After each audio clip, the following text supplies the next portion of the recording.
Lake Lanier has become one of the most talked about places in America again, especially as record breaking heat sends thousands of people searching for a place to cool off. But for many in the Black community, this conversation goes far beyond summer vacations and swimming. Scorching heat rips through the United States of America. Now, this is going to pose a big challenge for not only people who are here for the FIFA World Cup 2026, but also locals in America. Now, it's said that temperatures are soaring past 100 degrees, which we know 100 degrees is boiling point. Some places are recording temperatures of 110 degrees, so forth and so forth. What do people do when it gets hot? They try to cool off. They're trying to find heavy bodies of waters and stuff like that. But let me say this real quick, especially to those people from different countries other than the United States, right? Not every water in America is ideal to cool off in. One of those places is Lake Lanier, located in Georgia. And I know that the FIFA World Cup, some of the games are taking place in Atlanta, okay? Which is not very far from Lake Lanier. So if you're a foreigner from another country who's attending the World Cup in Atlanta, once you hear the word Lake Lanier, get the hell away from there. Don't think about it. Do a little bit of research, look and see what it is, and don't let them trick you into going over there. It may be the last place you visit to cool off, okay? Word to the wise. Y'all gotta come check out Lake Lanier. I'm not gonna lie, this is my first time here, and this lake is dope. First off, it's massive. Second of all, it's super warm. The weather is perfect out here. I've heard some stories. I don't know if they're true or not, but if y'all looking for a lake in the Georgia area, you gotta come check out Lake Lanier. There's so much to do out here.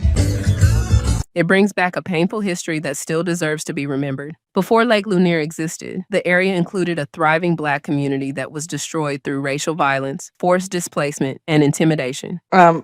Hey, who all knows the history of Lake Lanier? So why are we pumping water from it to drink? One of the people that they had interviewed said this had a different texture.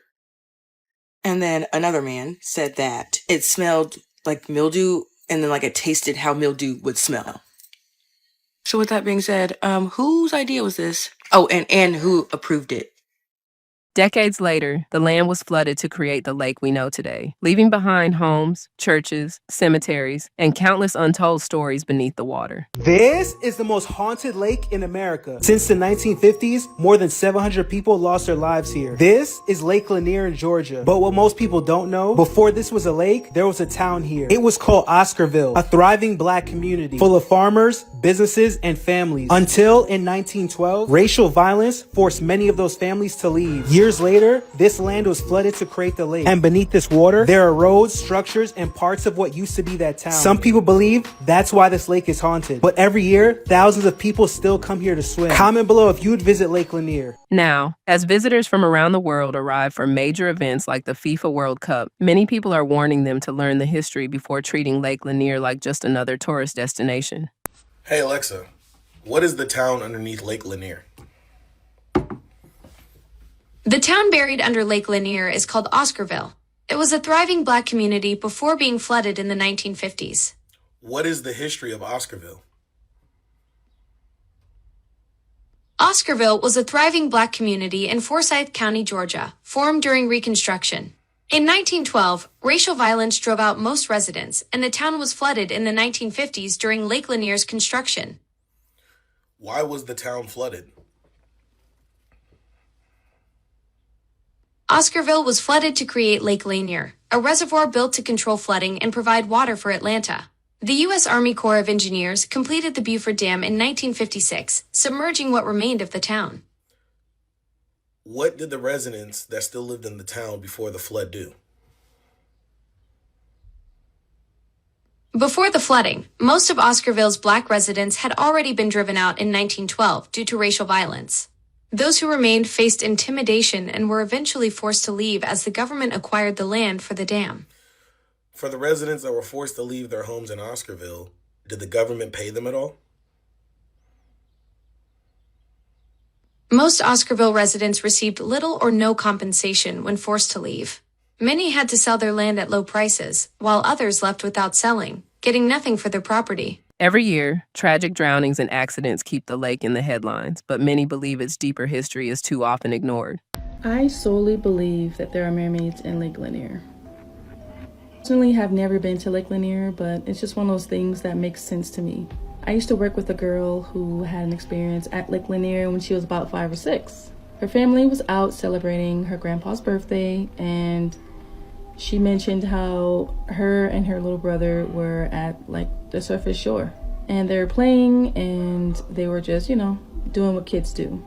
Mentioned how she kind of stepped into the water, and for some reason she said it felt like something pulled her in. She said her mom was at a distance and saw everything, and whatever this was pulled her in.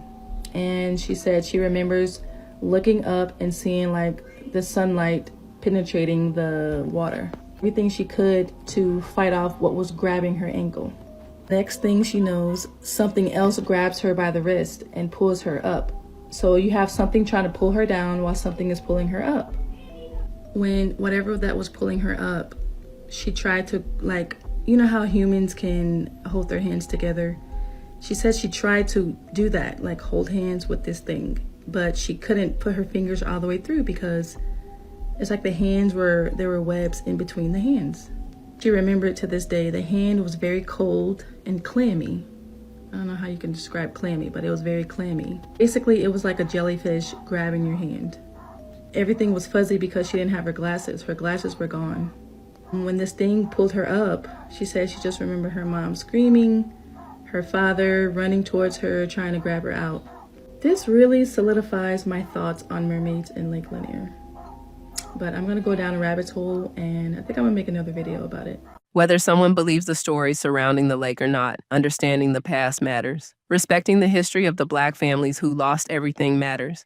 I've heard all the Lake Lanier stories. Every one of these videos are videos of me going to spend time and honor my ancestors, to venerate and to remember them, the forgotten souls, the ones that were flooded and never remembered. And as someone who frequent Lake Lanier, I lived there for like 10, 15 years. Lake Lanier is an ancestral burial ground. With that said, we talk so much about honoring our ancestors and remembering our ancestors. Our ancestors were slaughtered, were drowned, flooded out of this area, a very wealthy, prominent area with all of our melanated greatness, showing how much we come together as a community and thrive. Oscarville. These are my people. So when y'all think about Lake Lanier, instead of saying, especially Black people, my melanated people saying, oh, y'all know better, you should stay away from. How do you honor your loved ones that have passed on, your ancestors? Do you show up to their graveside with no offerings, no gifts, nothing to honor them? Your mother, aunt, sister, brother, grandmother, grandfather, daughters, brothers, whatever, passed away, and you wanted to go and remember them, and you're going to visit them. What do you take? What do you bring? Flowers and offer stuff that they used to like? So if we are responsible for venerating our ancestors, why are we entertaining the spookism, the omission of honoring our ancestors? Many of who were unalive, never to be remembered again, forgotten souls, buried under a lake. Yet the best we can think to do is to stay away from there, warn everyone to stay away, especially Black people. You should be the main ones going out there, taking flowers, gifts, setting up altars to honor them. Remember them, remembering the forgotten souls that were flooded out to not. This is a no-name grave, a vast no-name grave. We say their name, remember them, say their name, take them flowers. And if you're scared of water, I get it. And if you're scared, go to church. But y'all still want to walk in fear. It's the same thing as going to a place where they say your loved one was last seen, they were never found, they drowned here or whatever, but they were flooded out. So instead of not going, why don't you go and remember them? You would go and sit there, maybe sit to honor and sit with their presence and honor their presence and remember them, to let them know they are not forgotten. This is why this area, this lake has no respect of person, because it all comes down to the energy that you come in. Go bearing gifts. And I'm not telling you to go to those places that they've built on Lake Lanier, it's water theme parks and all that shit. I'm saying go to the lake, the public parks that they have taken and act like they're theirs, after taking some land again and then monetizing off of it. Go to those places.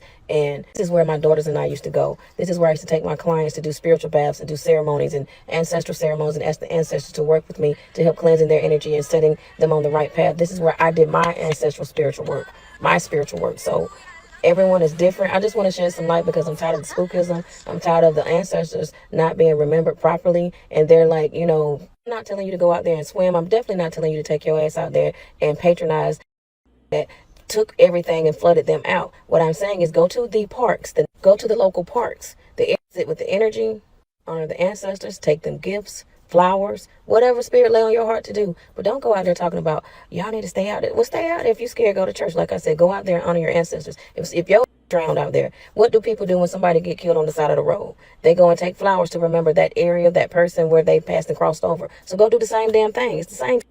This is not to be insensitive to the ones who have lost their lives in Lake Lanier. My condolences. I am just trying to paint a picture to those who need to be educated, especially in the spiritual community, about our ancestors and how to properly remember our ancestors. Because to me, it's the same thing as almost demonizing them and the area. The area was pure, clean, beautiful, flourishing, vibrantly, abundantly, prosperous, successful, melanated people. And it was taken from them. So go back and step foot on the land and go and honor them. It's still our shit. You can't be in fear, and you can't be sitting out here putting out these messages of spookism. Go honor your fucking ancestors. You ain't got to swim, but go take them some fucking flowers, okay? This isn't about creating fear. It's about remembering the people whose lives and communities were erased long before the water ever arrived, while encouraging everyone to stay informed, stay safe, and never overlook the history beneath the surface.